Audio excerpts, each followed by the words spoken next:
الحمد لله كفى وسلام على عباده الذين اصطفى أما بعد فأعوذ بالله من الشيطان الرجيم بسم الله الرحمن الرحيم والفجر وليال عشر والشفع والوتر وقال الله تبارك وتعالى لن ينال الله لحومها ولا دماؤها ولكن يناله التقوى منكم وقال النبي صلى الله عليه وسلم ما من أيام الدنيا أيام أحب إلى الله أن يتعبد فيها من أيام العشر ذي الحجة وإن صيام يوم فيها ليعدل صيام سنة وليلة فيها بليلة القدر أو كما قال صلى الله عليه وسلم اللهم صل على سيدنا محمد وعلى آل سيدنا محمد وبارك وسلم اللهم صل على سيدنا محمد وعلى آل سيدنا محمد وبارك وسلم اللهم صل على سيدنا محمد وعلى آل سيدنا محمد وبارك وسلم۔ قرآن کریم کی ایک آیت جس کا نام اسی کے لفظ سے ہی پڑا ہے، والفجر ولیال عشر، سورہ فجر کی یہ شروع کی آیتیں اللہ تبارک و تعالیٰ نے بہت زبردست طریقے سے مضبوطی کے ساتھ قسم کھا کر بہت اہم بات بیان فرمائی ہے۔ اللہ تبارک و تعالیٰ سچے ہیں، آپ کا کلام سچا ہے، آپ کو کوئی بات بیان کرنے کے لیے قسم کھانے کی ضرورت نہیں ہے، کیونکہ آپ جو بات کہہ دیں گے اور فرما دیں گے وہ سچی ہے، پتھر کی لکیر ہے، لیکن بات کی اہمیت کو اجاگر کرنے کے لیے اور لوگوں کو اور زیادہ اس پر متوجہ کرنے کے لیے اللہ تبارک و تعالیٰ بھی بہت سی چیزوں کی قسمیں کھاتے ہیں۔ اس میں ایک فجر والفجر ولیال عشر، قسم ہے فجر کی، قسم ہے فجر کی۔ اب فجر سے مراد ایک تو فجر کا صبح کا وقت بھی مراد ہو سکتا ہے، ہاں کہ فرماتے ہیں کہ یہ وقت ہمارے نزدیک بہت قیمتی ہے، اسی لیے تو ہم رب العالمین اس کی قسم کھا رہے ہیں۔ تمہارے نزدیک اس کی ویلو نہ ہو، تم اس کو سو کر گزارو، اس کا ستیہ ناش کرو، پھر تم بھگتو، ورنہ رب العالمین جو ہر چیز کا جاننے والا ہے وہ یہاں بتا رہا ہے کہ فجر کا وقت بہت قیمتی ہے، قسم ہے اس فجر کے وقت کی۔ اللہ کی مخلوق ہے فجر، لیکن بتا رہے ہیں کہ اتنا قیمتی ہے کہ میں قسم اس کی کھا رہا ہوں، اتنا اہم ہے وہ۔ اور فجر کی نماز بھی مراد ہو سکتی ہے کہ فجر کی نماز کی قسم، کیونکہ ساری فرض نمازوں میں سب سے افضل فجر کی نماز ہے، اس لیے اللہ اس کی بھی قسم کھا رہے ہیں۔ اور پھر صبح کا وقت جو ہوتا ہے گویا ایک میدان محشر کا منظر قائم کرتا ہے، رات کی تاریکی چھٹتی ہے، جو رات ہم آرام سے سو رہے تھے، کیا یہ کوئی گارنٹی لے سکتا ہے کہ یہ رات ختم ہو جائے گی؟ اللہ نہیں چاہے گا تو ہو سکتا ہے رات ہی رہتی، اس کے بعد دن نہ آتا، لیکن اللہ نے صبح کا وقت لا کر رات کے اندھیرے کو ختم کر دیا، دن کا اجالا اللہ نے پیدا کر دیا۔ یہ بتایا اب ساری مخلوق اپنے اپنے گھروں سے نکل رہی ہے، انسان سو رہا ہے، پرندے نکل رہے ہیں، جانور نکل رہے ہیں، چرندے پرندے، ہر مخلوق رزق کی تلاش میں اپنے کاروبار کی طرف رواں دواں ہیں، صرف انسان سو رہا ہے۔ کچھ لوگوں کو چھوڑ کر جن کی مجبوری ہے صبح اٹھنا، جن کی مجبوری ہے، جن کا کاروبار ہی صبح کا ہے، کم بخت وہ خود کوستے ہوں گے ایسا کاروبار کیوں آیا صبح، اتنا بہترین وقت میں اس کو سو کر گزاروں، اللہ معاف کرے۔ تو یہ فجر کے وقت کی قسم، تاکہ ہم اس ستارے کی روشنی سے محروم رہیں۔ شہر والے محروم ہی رہتے ہیں، جو صبح کے وقت ہی وہ ستارہ طلوع ہوتا ہے اور اسی وقت غروب بھی ہو جاتا ہے، اس کی روشنیاں، اس کی کرنیں جن بدنوں پہ پڑتی ہیں وہ نورانی بنتے ہیں، وہ صحت افزا بنتے ہیں، وہ تندرست بنتے ہیں۔ ہم آپ تو جو لوگ نماز نہیں پڑھتے وہ محروم رہتے ہیں۔ خیر، تو فجر کی قسم، پھر کہا ولیال عشر، 10 راتوں کی قسم، 10 راتوں کی قسم۔ یہ 10 راتیں کون سی ہیں؟ یہ ذی الحجہ جو 12واں مہینہ آ رہا ہے، بقرعید کا جو مہینہ آ رہا ہے، اس کے اول کی 10 راتوں کی اللہ قسم کھا رہے ہیں. کیوں اللہ میاں اس میں ہے کیا؟ یہ بہت قیمتی راتیں ہیں. ولیال عشر، ان 10 راتوں کی قسم. پھر آگے والشفع والوتر، جفت اور طاق کی قسم. ایکی اور بیکی کی قسم، جفت اور طاق کی قسم. جفت یعنی 10ویں تاریخ، حالانکہ 1 سے لے کر 10 راتوں میں 10واں یا 10واں دن بھی آ گیا. یوم النحر جس کو ہم بقرعید کا دن کہتے ہیں، اور جو حاجی کے لیے سب سے بڑا دن ہوتا ہے، سارے اہم ارکان اس دن ادا کرنے ہوتے ہیں.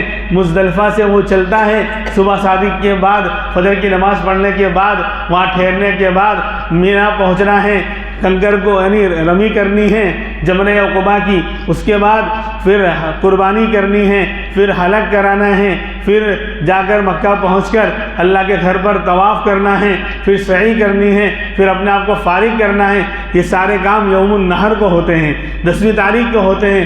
بہت بیزی شیڈول ہوتا ہے حاجی کے لیے، بہت اہم دن ہوتا ہے وہ حاجی کے لیے. تو فرمایا والشفع، اس یوم النحر کی قسم، اس بقرعید کے دن کی اور 10ویں تاریخ کی قسم.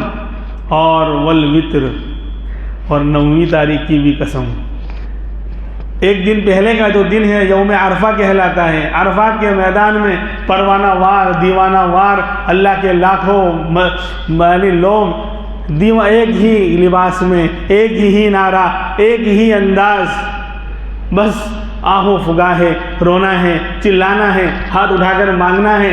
لاکھوں کا مجمع سب کچھ چھوڑ کر، سب کچھ سے الگ ہو کر اپنے گھر بار کو بھی چھوڑ دیا، کاروبار کو بھی چھوڑ دیا، سارے تعلقات ختم کر کے ایک پروانہ اور دیوانہ وار، ایک عاشقانہ اور ایک مجنونہ کیفیت کے ساتھ عرفات کے میدان میں یوم عرفہ کو جمع ہوتے ہیں 9ویں تاریخ کو. اور حج کا سب سے بڑا رکن یہی ہے کہ عرفات کے میدان میں ظہر کے بعد سے رات تک تھوڑی دیر کی حاضری بھی وہ حج کے فرض کو ادا کروا دیتی ہے. جو لوگ بیمار ہوتے ہیں اور دواخانے میں ایڈمٹ ہوتے ہیں، ان کو بھی گاڑی کے ذریعے لایا جاتا ہے یا ہیلی کاپٹر کے ذریعے لایا جاتا ہے. تھوڑی دیر وہاں ٹھہراتے ہیں اور پھر لے کر چلے جاتے ہیں تاکہ ان کا فرض ادا ہو جائے. تو قسم ہے اس عرفہ کے دن کی. تو اللہ نے ان 10 راتوں کی اور ان دنوں کی قسم کھائی ہے. تو پتہ چلا کچھ تو اس کے اندر ہے، کچھ تو اس کے اندر ہے، کوئی بات تو ہے، ورنہ اللہ اس کی قسم نہ کھاتا. آج ہم اس سے غافل ہیں. ہمیں رمضان کی فضیلت تو معلوم، اور رمضان میں آخر عشرے کی فضیلت تو معلوم. 21ویں سے 30ویں تک کی راتوں میں ہم کچھ نہ کچھ کر لیتے ہیں، لیکن ان دنوں کی فضیلت نہیں معلوم. ذی الحجہ کی جو مہینہ آ رہا ہے، آج 26 تاریخ ہو چکی. 3 دن کے بعد، 4 دن کے بعد ذی الحجہ کا مہینہ شروع ہونے جا رہا ہے. تو یہ بہت افضل ایام ہیں، بہت برکت والے دن ہیں. ہم ان دنوں کی فضیلت نہیں جانتے، اس لیے ہم سے چوک جاتے ہیں، یہ مس ہو جاتے ہیں اور یہ ہم سے چھوٹ جاتے ہیں. 1-2 روایتیں سناتا ہوں، پھر ہمیں آگے بڑھنا ہے، قربانی کے مسئلے پر آنا ہے. فرمایا امام الانبیاء محمد الرسول اللہ صلی اللہ علیہ وسلم نے، ما من ایام الدنیا ایام احب الی اللہ ان یتعبد له فیہا من ایام 10 ذی الحجہ وان صیام یوم فیہا لیعدل صیام سنہ وبلیلۃ فیہا بلیلۃ القدر او کما قال النبی صلی اللہ علیہ وسلم. ما من ایام الدنیا ایام، دنیا کے دنوں میں کوئی دن اللہ کے نزدیک اس میں عبادت کرنا زیادہ پسندیدہ نہیں ذی الحجہ کے 10 دنوں کے مقابل میں. ذی الحجہ کے جو 10 دن ہیں 1 سے لے کر 10 تاریخ تک، ان دنوں میں عبادت کرنا اللہ کو سب سے زیادہ پسند ہے. آپ کہیں گے پھر وہ رمضان کی بات؟ رمضان کا مہینہ الگ ہے، اس کی فضیلتیں الگ ہیں، اور پھر یہ بھی کہا گیا کہ رمضان کی راتیں افضل ہیں. آخر عشرے کی جو طاق راتیں ہیں وہ راتیں افضل ہیں، وہاں ان کی مہارانی لیلۃ القدر موجود ہے اس لیے. اور یہاں یہ 10 دن افضل ہیں کیونکہ ان میں ان کا باس، ان کا جو لیڈر یوم عرفہ موجود ہے. اس لیے جہاں بادشاہ ہوگا، بڑا آدمی ہوگا، وہی تو افضلیت ہوگی. تو راتوں میں شب قدر افضل ہے اور وہ رمضان میں ہے تو راتیں رمضان کی افضل، لیکن دنوں میں افضل دن یوم عرفہ ہے. آج تعجب ہو رہا ہے لوگوں کو، حدیث کی روشنی میں بات کر رہا ہوں۔ یوم عرفہ، رمضان کے روزے کی فضیلت وہ اپنی جگہ، وہ الگ ہے، عبادت کی بات میں کر رہا ہوں کہ عرفہ کا دن اللہ کے نزدیک دنوں میں افضل اور شب قدر راتوں میں افضل۔ تو رات شب قدر کی رمضان میں ہے، تو جب رانی وہاں ہے تو سب راتوں کی بھی نکل پڑی، یہاں کی زبان میں بولتے ہیں کہ ان کی بھی فضیلت بڑھ گئی اور راتوں کی بھی، لیکن دن عرفہ کا افضل ہے، اور یہ ذی الحجہ میں آتا ہے عرفہ کا 9ویں تاریخ، تو ان 10 دنوں کی فضیلت بھی بڑھ گئی، کیونکہ راجہ یہاں موجود ہے، وہاں رانی موجود ہے شب قدر، تو وہاں راتیں افضل ہو گئی سب۔ بہرحال تو فرمایا کہ ان 10 دنوں کے اندر عبادت کرنا اللہ کو جتنا پسند اتنا کسی اور دنوں میں عبادت کرنا پسند نہیں، ایک بات۔ اور دوسری بات کہ عبادت تو اللہ کو پسند ہے ہی، لیکن بندہ اس میں عبادت کرے گا تو کیا ملے گا؟ فرمایا وَإِنَّ صِيَامَ يَوْمٍ فِيهَا لَيَعْدِلُ صِيَامَ سَنَةٍ، ان دنوں میں ایک دن کا روزہ رکھنا 1 سال کے روزے رکھنے کے برابر ہے۔ ان دنوں میں ضروری نہیں کہ آپ پورے 9 دن روزہ رکھیں، 10 دن کو تو روزہ رکھنا حرام ہے، بقرعید کے دن تو حرام ہے، لیکن جو 9 دن ہیں ان کے اندر روزہ، ہر دن کا روزہ 1 سال کے روزے کے برابر ہے۔ تو یہ ہے نہیں لوگوں میں ماحول، اس لیے اس کی کوشش کرنی چاہیے۔ اور الحمدللہ اب تو موسم بھی ٹھنڈا ہی ہو رہا ہے، انشاءاللہ ٹھنڈا ہی رہے گا، تو زیادہ مشکل بھی نہیں پڑے گا۔ ارے 9 دن نہیں رکھ سکتے تو 1 دن، 2 دن، 3 دن، 4 دن، جو اللہ توفیق دے۔ 1 کا 1000 اگر ملے، خدا کی قسم دنیا کے معاملے میں 1 روپے کا اگر 1000 مل رہا ہو تو کیا ہوگا؟ انسان سوئے گا ہی نہیں، 24 گھنٹے کئی راتیں جاگ لے گا، بولے بعد میں سوئیں گے پھر۔ اگر راتوں کو 1 کا 1000 مل رہا، 1000 نہیں، 1 کا خالی ڈبل مل رہا ہو، ارے وہ بھی چھوڑو، خالی 10-20 روپے فری میں مل رہے ہوں کہ روزانہ 3:30 بجے رات میں جو ہے 20 روپے یا 10 روپے سب کو ملیں گے، جو بھی آئے گا، تو لوگ سو کے اٹھیں گے یا سوئیں گے نہیں، اور 10 روپے 20 روپے لے کر بھی سونے جائیں گے، کیونکہ یہ دنیا کی ویلو ہے۔ اور یہاں 1 سال کے روزے کے برابر، 1 دن کا روزہ 1 سال کے روزے کے برابر۔ لیکن اللہ ہمیں جو ہے دین کی بھی رغبت اور دین کی بھی محبت عطا فرمائے، دین کے احکام کی محبت عطا فرمائے۔ ارے بھائی 9 دن تک ہم اگر روزہ لگاتار نہیں رکھ سکتے، جو اللہ توفیق دے، اور پھر آم کے آم گٹھلیوں کے بھی بادام، اس میں ہمارا فائدہ ہے۔ روزہ رکھیں گے، یہ جو مشین بنا رکھا ہے اس کو ڈاؤن لوڈ کرنے کی، روزانہ دھڑا دھڑ لکڑ ہجم، پتھر ہجم، میبی ہجم، سب بھسم، پتہ نہیں کیا کیا آج لوگ کھا لے رہے ہیں اور لوگ کھلا دے رہے ہیں ملاوٹ کر کے دنیا بھر کا۔ تو کم سے کم کبھی تو کوئی رمضان میں برابر نہیں دے سکتے، ہم لوگ جانتے ہیں رمضان کا حال، وہ تو تھا کہ اس کو تھوڑا آرام ملتا، تو وہاں تو 3-3 4-4 مرتبہ کھایا جا رہا ہے رمضان میں، کم سے کم۔ اسی لیے اللہ کے رسول جو ہر مہینے میں 3 دن کا روزہ رکھتے تھے، اس کو بھی تو آرام چاہیے، اور اس سے صحت اچھی رہتی ہے۔ ڈائبٹیز اور فلاں سب کو جو ہے اللہ کنارے اور ٹھکانے لگا دے گا اگر ہم سنت کے مطابق چلے ہوتے ہیں۔ ہماری زندگی کا روٹیشن اور زندگی کا نظام اگر سنت کے مطابق ہوتا، ارے چلو ہم ہر مہینے نہیں رکھ پا رہے، کم سے کم ان فضیلت کو سن کر 1 دن 2 دن 4 دن جو اللہ توفیق دے اس کی کوشش کرنی چاہیے، اور کر کے تو دیکھیں کتنا سکون رہے گا۔ اور پھر سحری کے مطابق ہو، افطار کے مطابق ہو، تو انشاءاللہ بہت زیادہ کھانے سے روزہ نہیں لگے گا، یہ غلط بات ہے۔ خیر، تو فرمایا کہ 1 دن کا روزہ 1 سال کے روزے کے برابر، اور وقیام لیلۃ فیہا بلیلۃ القدر، اور اس میں اس کی رات میں عبادت شب قدر کی عبادت کے برابر ثواب ہے۔ وہاں تو میرے بھائیوں شب قدر کا پتہ لگانا مشکل ہوتا ہے اور طے نہیں ہوتی، لیکن اللہ ثواب تو اس کے برابر یہاں دے رہے ہیں۔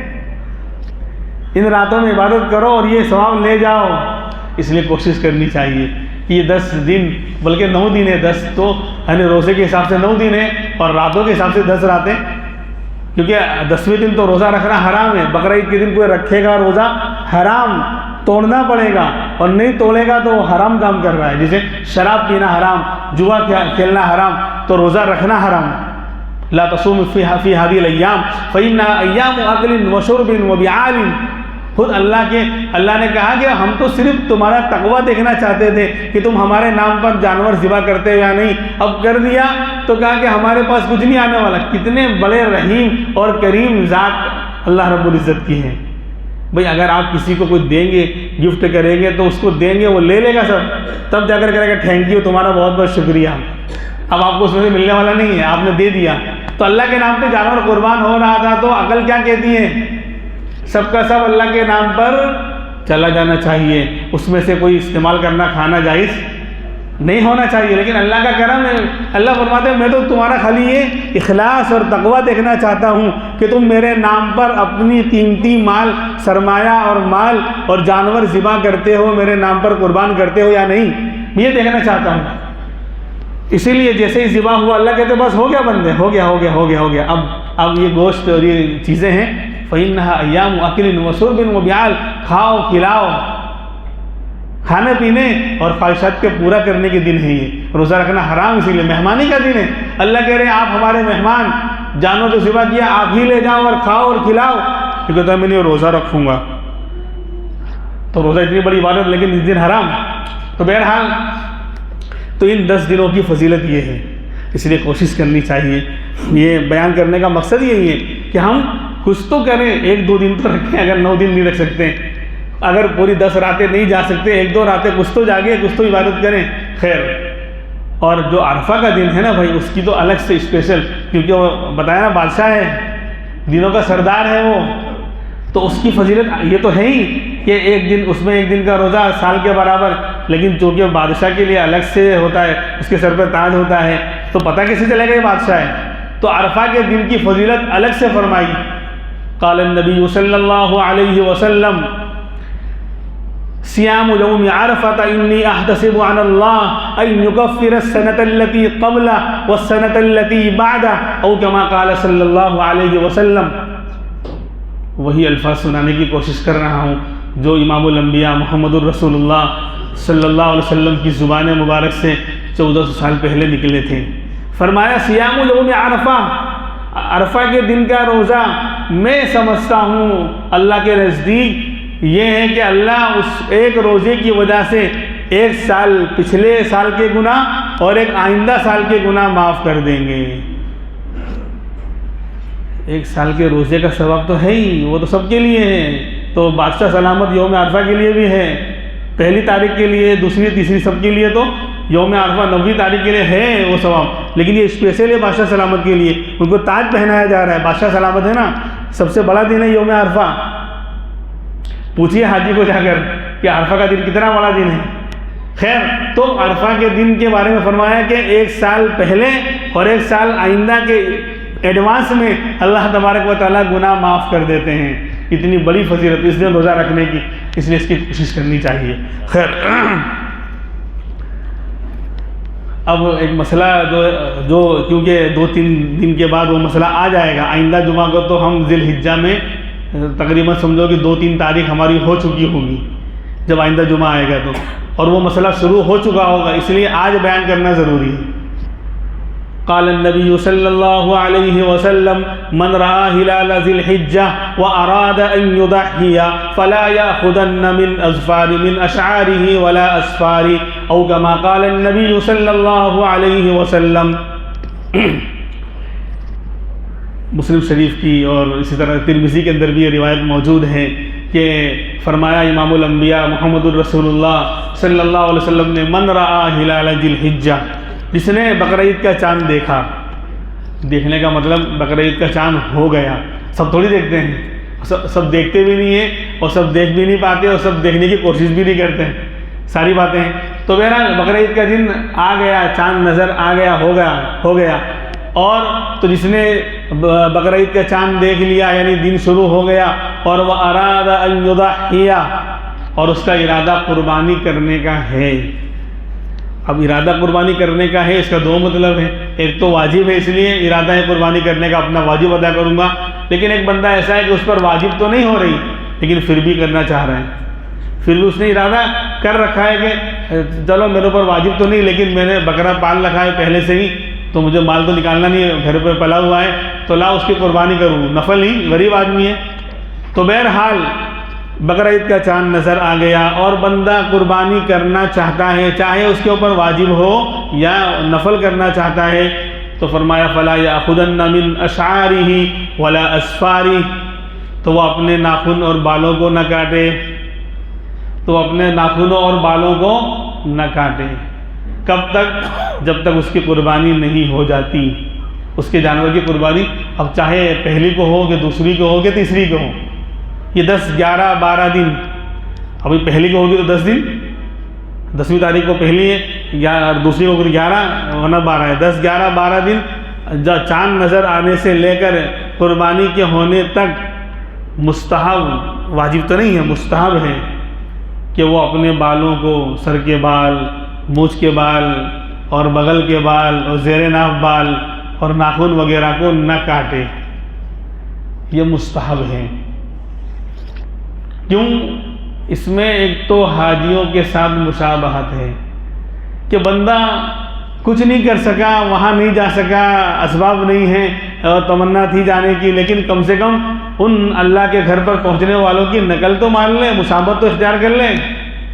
انہوں نے بھی بال نہیں کاٹے ہیں، بھی احرام میں ہیں، وہ خوشبو لگانا، بال کاٹنا، سلے ہوئے کپڑے پہننا، ان پر تو بہت ساری پابندیاں ہیں، ہم وہ سارا تو نہیں کر سکتے۔ کم سے کم ناخن بال وغیرہ نہ کٹا کر، ناخن کٹا کر شہیدوں میں نام تو لکھوائے ہیں، ان کے ساتھ نقل اور مشابہت تو کریں، اتنا تو کر سکتے ہیں۔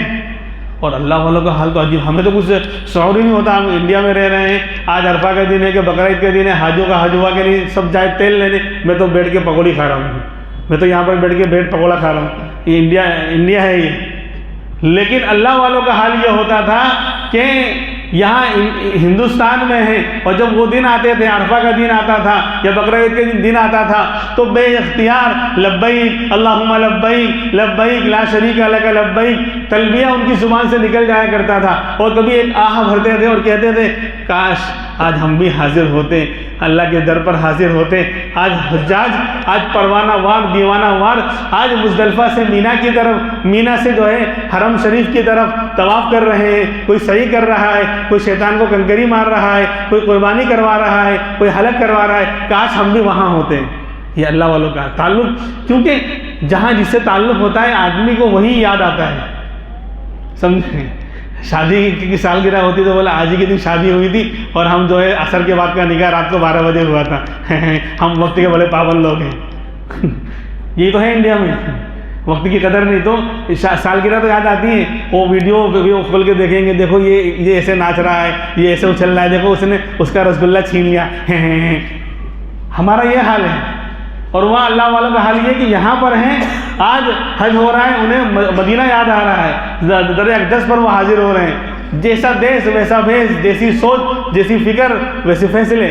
اللہ، میں کسی پر طعن و تشنیع نہیں کر رہا ہوں، یہ میں بھی انہی میں شامل ہوں، میں بھی یہاں کے لوگوں میں شامل ہوں، یعنی ہمیں اس طرح تو کم سے کم نقل تو کریں کہ ہم وہاں تو نہیں پہنچ سکے، اللہ ہم سب کو پہنچائے، اللہ اسباب پیدا فرمائے، لیکن کم سے کم ان کی نقل تو کریں۔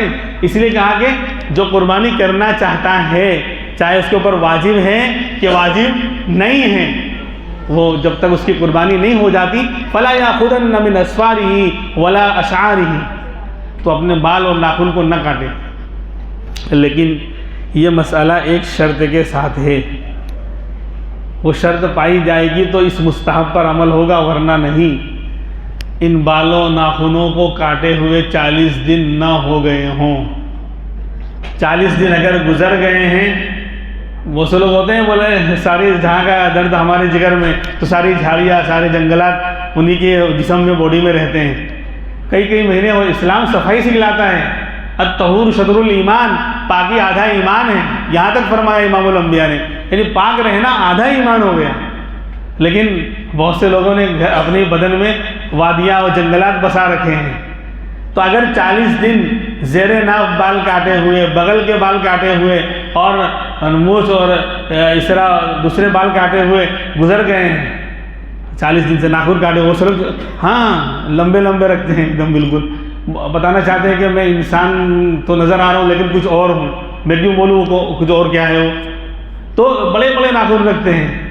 تو 40 دن اگر ان کو کاٹے ہوئے ہو گئے ہیں تو پھر ان کو کاٹنا پڑے، ان کے لیے مستحب نہیں، وہ اس سے محروم، ان کو تو کاٹنا ہی کاٹنا ہے، جلدی سے کاٹے، 40 دن تک چھوڑے رکھنا مکروہ تحریمی ہے۔ اتنا گندا اور اتنا غلیظ ہے تو، دنیا بھر کی پھر کہتا ہے بیماریاں آ رہی ہیں، یہ آ رہی ہیں۔ اسلام صفائی ستھرائی کا حکم دے رہا ہے، تو اگر 40 دن ہو چکا ہے اور چاند نظر آ گیا تو کہیں گے تو صاف کرنے جا، تیرے لیے فضیلت نہیں ہے، پہلے سے کرنا چاہیے تھا نا۔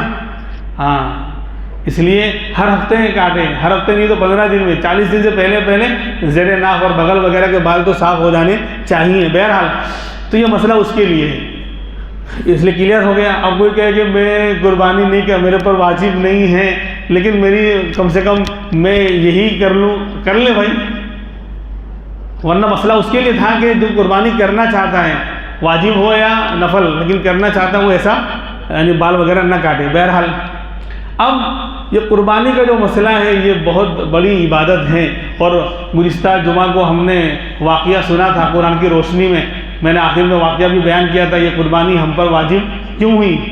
اب مسائل دیکھو شروع ہوتے ہیں آج، نہیں تو پھر آئندہ ہفتے ڈائریکٹ میں مسائل ہی شروع کروں گا، پھر ادھر ادھر کی بات نہیں کروں گا، لیکن ابھی 2-3 سوالات لوگ کرتے ہیں قربانی کے اوپر، مسلمان بھی اور نان مسلم بھی، کہ بولے یہ جانوروں کو کاٹ ڈالتے ہیں، یہ تو رحم دلی اور محبت کے خلاف ہے، یہ رحم دلی اور محبت کے خلاف ہے کہ اتنے سارے جانوروں کو ذبح کر ڈالنا، بولے دیا نہیں ہے ان کے اندر، دیا اور محبت اور رحم دلی کے خلاف ہے۔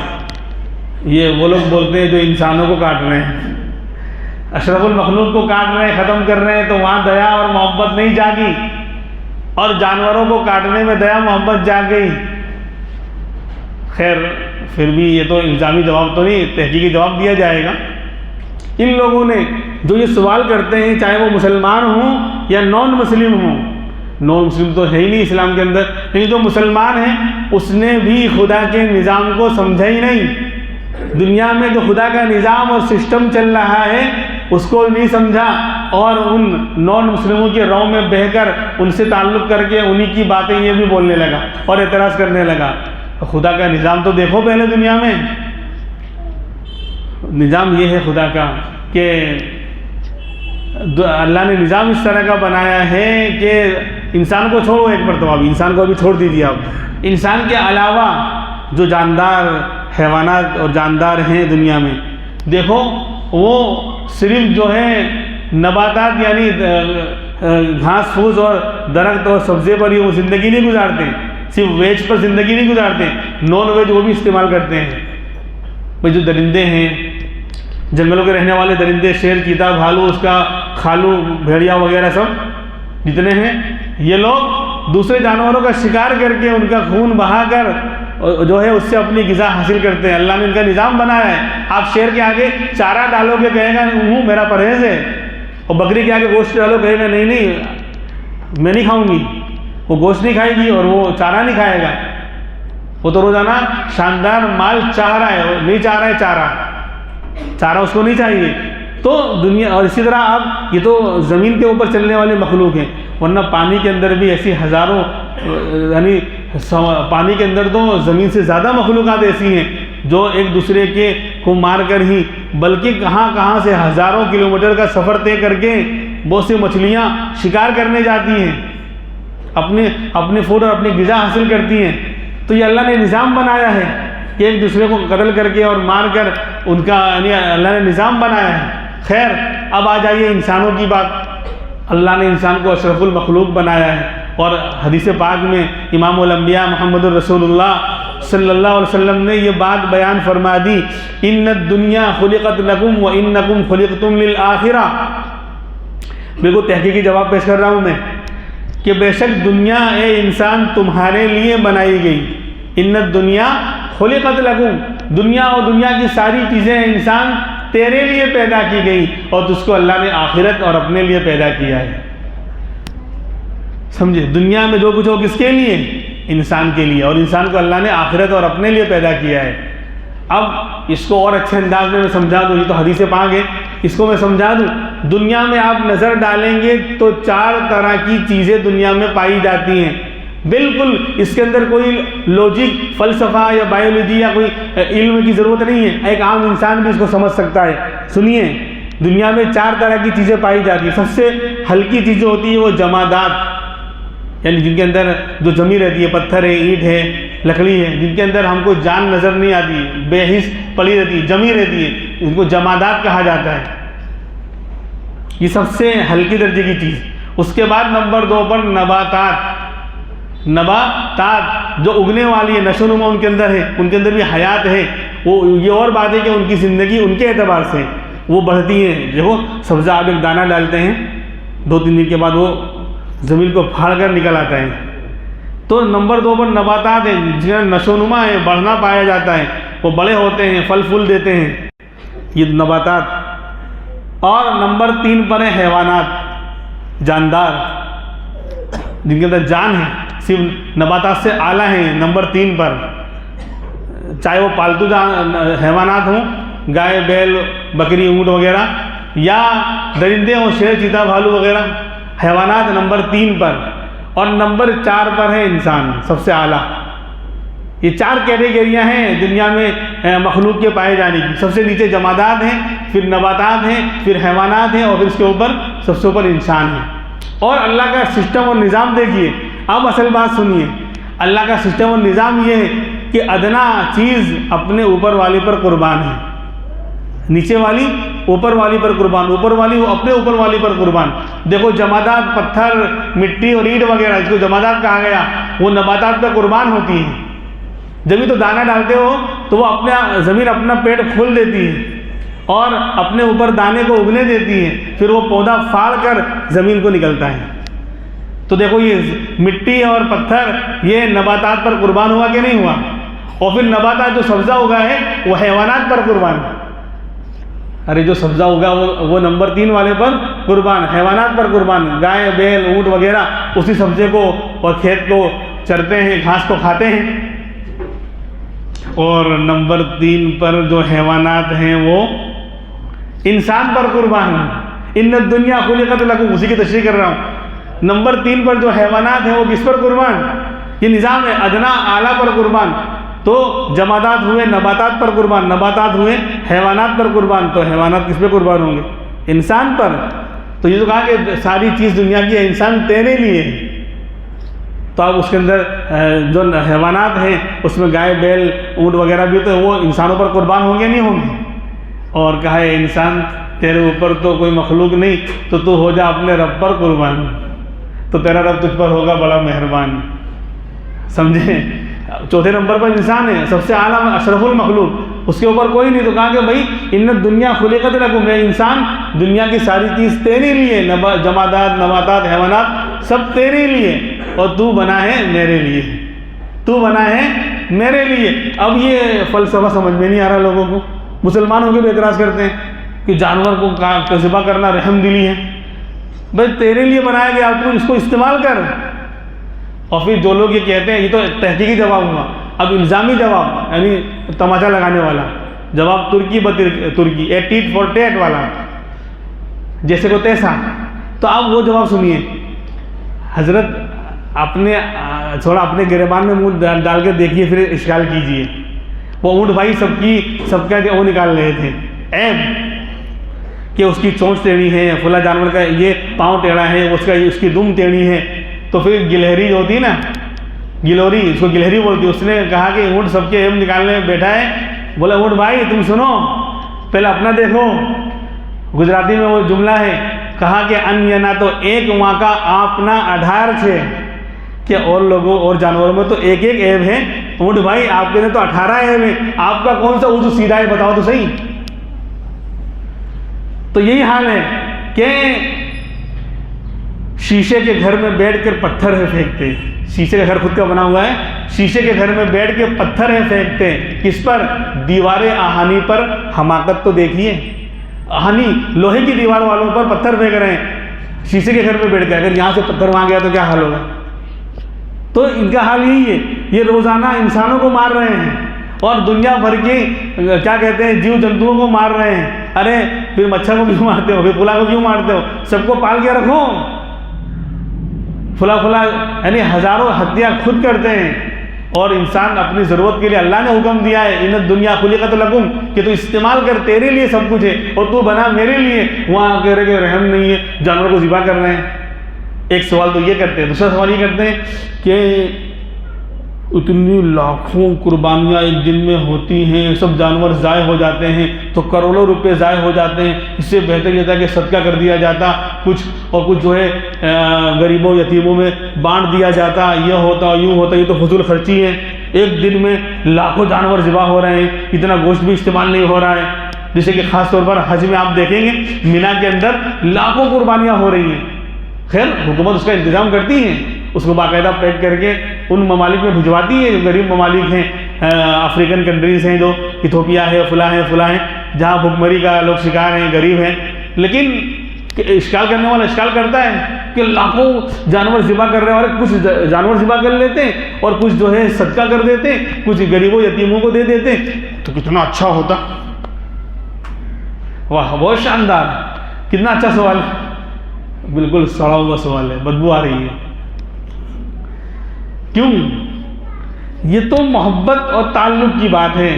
محبت اور تعلق میں دل دیکھا جاتا ہے, مال دیکھا نہیں جاتا. جس نے محبت کی داستان پڑھی ہے, اس کو محبت کے راستے سے گزرا ہے, تو یہ اس بات کو مانے گا. دین میں نے 2-3 ہفتے پہلے, اگر بیان یاد ہو, اب تو آن لائن بھی ہے, بتایا تھا کہ دین جو ہے یہ راستہ عشق و محبت کا راستہ ہے, عقل والوں کا راستہ نہیں ہے. تو دین یعنی محبت کے اندر مال اور چیزیں نہیں دیکھی جاتی, دل دیکھا جاتا ہے. اور مثال دوں, ماننا پڑے گا آپ کو, شریعت کے احکام عقل اور کامن سینس سے باہر نہیں ہوتے. ماننا پڑے گا آپ کو. کوئی ہر دھرم نہ مانے وہ اپنی خود کی لنکا ڈبوئے گا, ورنہ ماننا پڑے گا. میں مثال دے رہا ہوں, ہمارا دنیا میں لوگوں سے تعلق ہے الگ الگ, کسی سے ہلکا, کسی سے تھوڑا گہرا, کسی سے بہت گہرا, کسی سے اتی گہرا, انتہائی زیادہ گہرا. میں نے اس کی مثالیں بھی دی تھی. بھائی کوئی ہمارا ایسے عام آدمی ملنے آیا تو ہم اس کو بولیں گے بھائی کیا کام ہے, بولے فلاں کام ہے. ہو گیا کام؟ بولے جاؤ. آگے سے بولیں گے جا بھائی تو ہو گیا تیرا کام. پانی تک نہیں پوچھیں گے. کوئی آ گیا بیچارہ تھوڑا جان پہچان والا تو چہرہ نظر آتا تھا محلے میں, وہاں بھائی کیا ہوا؟ بولے ہاں یہ اچھا لو پانی تو پیو یار, پانی پلا کے روانہ. کوئی تھوڑا اور تعلق والا آ گیا تو پانی کے ساتھ چائے وائے ہو جائے گی, چائے ہو جائے گی, وائے نہیں. پھر کوئی اور تعلق والا آیا, تھوڑا اچھا تعلق ہے, تو چائے کے ساتھ تھوڑا وائے بھی, ناشتہ واشتہ بھی ہو جائے گا.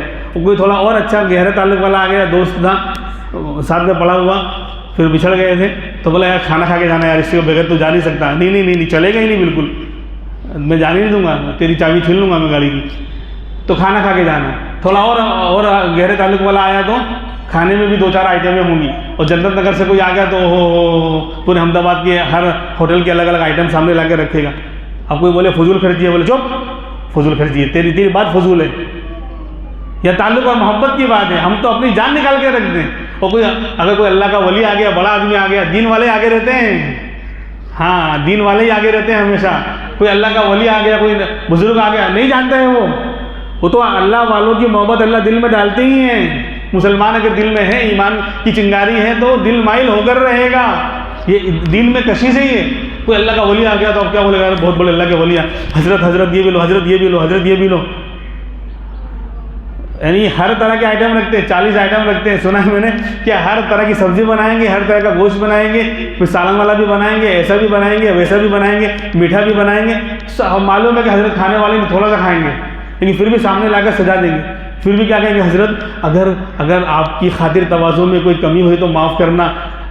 ہم لوگ کہیں گے یار تو نے اتنا سارا انتظام کر دیا, جانور ذبح کر ڈالا. بس لوگ جانور بھی ذبح کر دیتے ہیں, تو کیا کہے گا وہ, ارے تجھے کیا معلوم کہ کتنا بڑا یعنی کیا کہتے ہیں مقام ہے حضرت کا, ہم تو اپنی جان قربان کر دیتے ہیں. یہ تو کچھ بھی نہیں ہے. محبت میں اور تعلق میں مال نہیں دیکھا جاتا. تو رب العالمین میرا اور آپ کا رب اور پالنہار, جس نے ساری نعمتیں دی, ہر آن یہ سانس جو آ رہا ہے اور جو جا رہا ہے اس کے رحم و کرم پر آ رہا ہے اور جا رہا ہے, اس نے کہا میرے نام پر جانور ذبح کر بندے. اب کہے کہ نہیں اتنا یہ خرچہ زیادہ ہو جائے گا اور یہ فضول خرچی ہے. تو اب دیکھو دنیا کی تعلقات میں تو آپ دنیا بھر کے آئٹم میں خرچ کرو, پھر بھی کہہ رہے ہو کہ آئی ایم سوری, آپ کی خاطر تواضع میں کمی ہو گئی. اور یہاں اللہ رب العالمین کہہ رہے ہیں کہ میرے نام پر جانور ذبح کرو. تو اب یہاں پر جو مومن ہوگا, سچا اللہ سے محبت کرنے والا ہوگا, وہ تو مچل جائے گا, شاندار اچھا جانور قربان کرے گا. تو یہ فضول خرچی نہیں ہے, تو محبت کا اظہار ہے. اور مسئلہ یہی ہے کہ جہاں اللہ نے جو حکم دیا ہے وہاں پر وہی چلے گا. اب نماز کی جگہ پر نماز چلے گی, زکوٰۃ نہیں چلے گی. کوئی بولے کہ نہیں مسجد میں جانا تو میرے لیے ویری ویری ٹف میٹر، اس لیے آپ روزانہ کے جو ہے 1000 روپے میری طرف سے لے لیا کریں اور صدقہ کر دیا کریں، یا میں صدقہ کر دیتا ہوں، قیامت کی شام تک نہیں چلنے والا، نماز کی جگہ نماز پڑھنی پڑے گی آپ کو، تب قربانی کی جگہ کہہ کہ 1 کروڑ روپیہ بھی خرچ کرے گا نا، قربانی کے برابر نہیں ہو سکتا، پھر بھی مجرم رہے گا وہ بندہ جس نے قربانی نہیں کی۔ اور وہی بندہ اگر ایک جانور ذبح کر دیتا ہے، ایک حصہ لے لیتا 1500 1000 2000 3000 4000 کا، اور ذبح کر دیتا حصہ لے کر، کروڑ روپے خرچ نہیں کرتا، صدقہ نہیں کرتا، لیکن ایک حصہ لے کے کر لیتا، یہ اللہ کو مقبول ہے، اس نے کیونکہ جو میں نے کہا وہ کیا ہے۔ تو قربانی کے دنوں میں قربانی کی جائے گی، صدقہ خیرات نہیں کیا جائے گا۔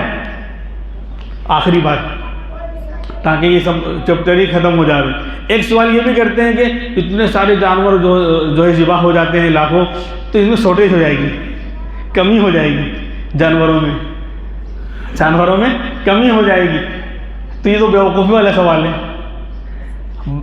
اللہ کا نظام ہے، جو چیز انسانوں کے لیے زیادہ ضروری ہے اس کو اتنا عام رکھا ہے، اتنا فری رکھا ہے۔ دیکھو میں مثال دوں آپ کو، سب سے زیادہ انسان کو لائف میں کس چیز کی ضرورت ہے؟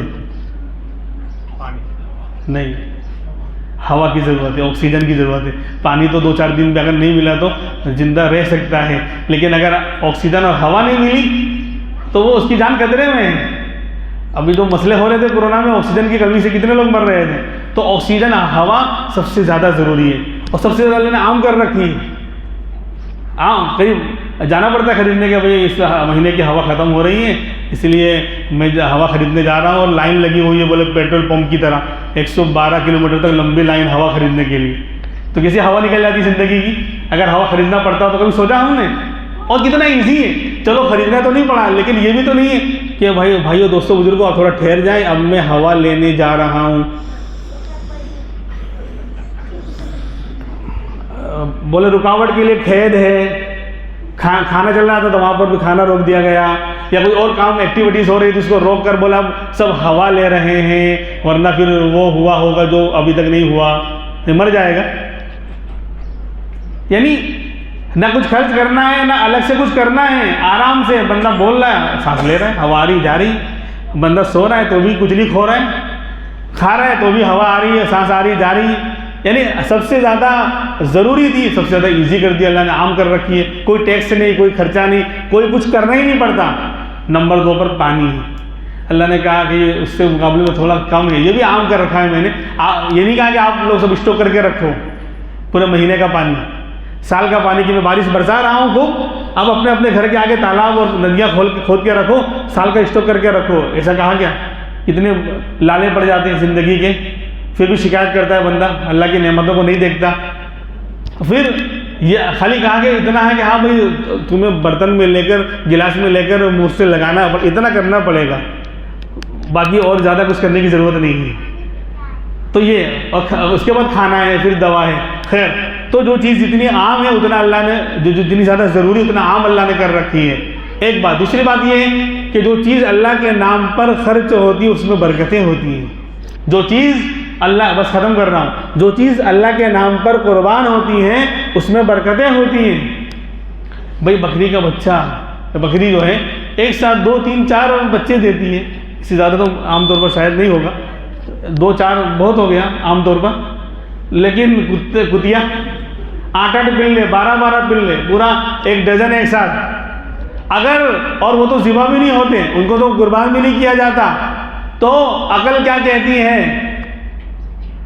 عقل کیا کہتی ہے کہ ہر جگہ محلے میں سب طرف کتے ہی کتے نظر آتے ہیں، ہم لوگوں کو جھاڑ پر یا پہاڑوں پر پناہ لینی پڑتی، دنیا ان پلوں سے، کتوں سے بھر جاتی، ایک ساتھ 10 12 بچوں کو جنم دے رہی ہے اور ان کو قربان ہونے ہی نہیں ہے، سب زندہ رہتے ہیں لیکن نظر آتے ہی تھے نا۔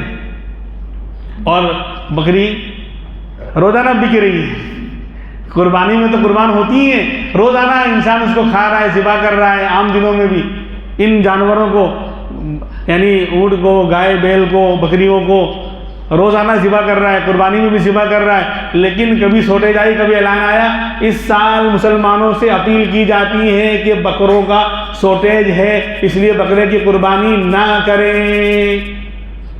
کہاں ہے؟ یہ اللہ کا نظام ہے، کہ جو چیز اللہ کے نام پہ قربان ہوگی اس میں برکت ہوگی۔ دیکھو اس ملک کے قانون، اس ملک کے دوسرے یعنی جو لوگ ہیں ان کی وجہ سے، برادران وطن کی وجہ سے گائے کی قربانی کو منع کرتے ہیں کہ بھئی ہمارے یہاں تو ہے جائز لیکن ماحول ٹھیک رہے اس لیے گائے کی قربانی کو منع کرتے ہیں، اور عام طور پر مسلمان گائے کی قربانی نہیں کرتا۔ تو ہونا کیا چاہیے تھا کہ گائیوں کی ریل پیل ہوتی، سب سے زیادہ گائے نظر آتی، اور گائیوں کی دودھ کی ندیاں بہتی، 10 روپے لیٹر دودھ ملتا، 5 روپے لیٹر گائے کا دودھ ملتا، کیونکہ وہ قربانی نہیں ہو رہی اس کی۔ لیکن ایسا ہے کیا؟ ایسا ہے کیا؟ بلکہ اس کا گھی سب سے زیادہ مہنگا ہے، اس کا گھی سب سے زیادہ مہنگا ہے، حالانکہ وہ زیادہ قربان نہیں ہو رہی ہے اور جانوروں کے مقابل میں، تو اس کی تو ندیاں بہنی چاہیے تھی دودھ کی، اور وہ سستی ہونی چاہیے تھی، لیکن ایسا نہیں ہے۔ پتہ چلا جو اللہ کے نام پہ قربان ہوگا اس کے اندر برکت ہوگی، اور جو اللہ کے نام پہ قربانی کرے گا اس کے مالوں میں بھی اللہ برکت دے گا۔ اللہ رب العزت ہمیں عمل کرنے کی توفیق عطا فرمائے۔ آئندہ ہفتے سے انشاءاللہ ڈائریکٹ مسائل ہم شروع کریں گے۔ وآخر دعوانا الحمدللہ رب العالمین۔